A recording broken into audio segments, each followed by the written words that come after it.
আইয়ো মা! JAN entertainment কুকিংয়ে আপনাদের সকলকে স্বাগত জানাচ্ছি। আইয়ো মা! Hello boss! আজকের রেসিপি চিলি সস। খেতে লাগে টক ঝাল, বেশি খেলে হয়ে যাবেন নাজেহাল। তো দেখুন বন্ধুরা, আমি এখানে 150 গ্রাম কাঁচা লঙ্কা নিয়ে নিলাম।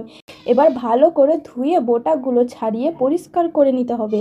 তো এইভাবে করেই আমাদের সবগুলো পরিষ্কার করা হয়ে গেছে। এবার এখানে একটা মিডিয়াম সাইজের আলুকে পাতলা স্লাইস করে কেটে নিয়েছি। আমার কাছে কিছুটা ক্যাপসিকাম ছিল তাই নিয়েছি, আপনারা চাইলে স্কিপ করতে পারেন, আবার নিতেও পারেন। আর নিয়েছি রসুনের কলি, ঘুরে বেড়ান গলি গলি। আর থাকছে টুকরো করা আদা, খেতে নেই বাঁধা। এবার একটা কড়াইয়ে কাঁচা লঙ্কা, ক্যাপসিকাম কুচি, কেটে রাখা আলু, রসুনের কলি, আদা কুচি দিয়ে পরিমাণ মতো পানি দিয়ে দিলাম।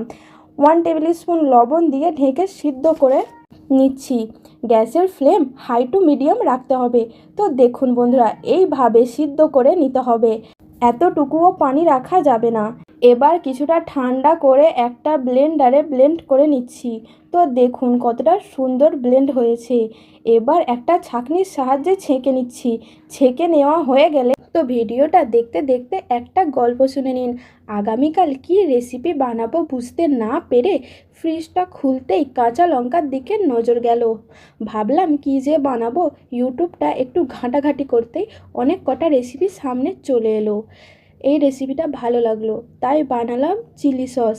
আমার রেসিপি ফলো করে আপনারা অবশ্যই একবার বানিয়ে দেখবেন, আর কেমন হয়েছে কমেন্ট করতে ভুলবেন না। গ্যাসে একটা ফ্রাই প্যান বসিয়ে পেস্ট দিয়ে দিন।